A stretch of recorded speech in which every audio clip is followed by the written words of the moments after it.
खरं म्हणजे 1947 साली देश स्वतंत्र झाला। शेजारचं पाकिस्तानचं काय झालं, पलीकडे अफगाणिस्तानचं काय झालं, अगदी बांगलादेशला आपण स्वतंत्र केल्यानंतरही बांगलादेशची अवस्था काय झाली।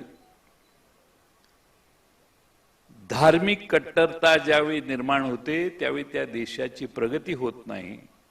हे मी नाही, जगातल्या सगळ्या प्रगतिशील असणाऱ्या अर्थसत्तांनी देशांनी सिद्ध केलेलं आहे। आणि म्हणून पंडित जवाहरलाल नेहरूंपासून या देशामध्ये काय स्वीकारलं तर सर्व धर्मभाव स्वीकारण्याचं काम तेव्हापासून झालं। कारण जगाच्या पाठीवर जे धार्मिक एकांतता, धार्मिक एकाधिकारशाही निर्माण झाली त्या देशांची मित्रांनो प्रगती झाली नाही, त्या देशांची अधोगती झाली। आणि भारत ज्या देशामध्ये टाचणी तयार होत नव्हती त्यामध्ये चांद्रयान तयार करून वर पाठवण्याची व्यवस्था करणारा हा भारत, हा वैविध्य एकसंघपणाने टिकवलं म्हणून झाला। डॉक्टर मनमोहन सिंग कोण होते? शीख होते। शीख हे देशात फार कमी संख्येने आहे। त्या काळात डॉक्टर अब्दुल कलाम राष्ट्रपती होते।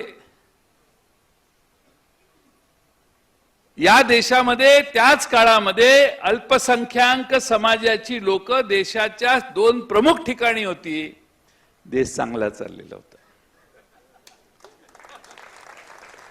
कधी ऐकले का त्यावेळी हिंदू खतरे में म्हणून?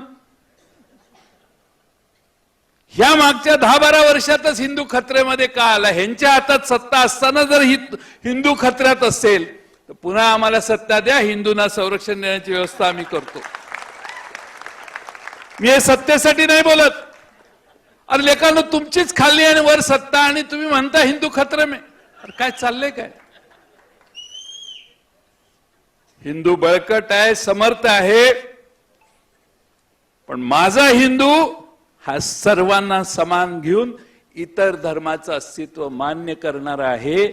आणि तो हिंदू भारतात आहे म्हणून हा देश आजपर्यंत चालत आलेला आहे।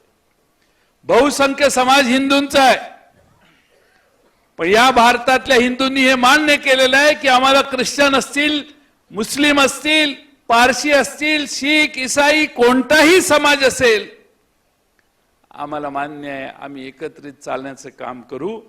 या देशावर ज्याची निष्ठा आहे, ज्याला या देशाबद्दल प्रेम आहे, हा जो या देशाला मान्य करतो, देशाच्या अस्तित्वावर प्रेम करतो, देशप्रेम करतो, तो कोणीही भारतीय कुठल्याही धर्माचा, कुठल्याही जातीचा असो, कुठल्याही समाजाचा असो, तो आम्हाला मान्य आहे। ही भूमिका देशातल्या बहुसंख्य हिंदूंनी घेतलेली आहे, हे कुणीही विसरता कामा नये।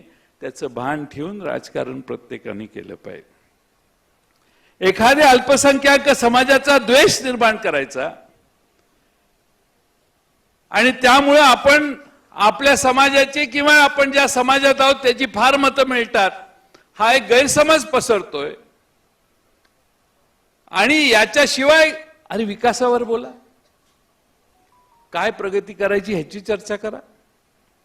त्या प्रगतीमध्ये 100 माणसं जर हिंदूंची असतील तर 10-20 माणसं लोकसंख्याच त्यांची कमी आहे, ती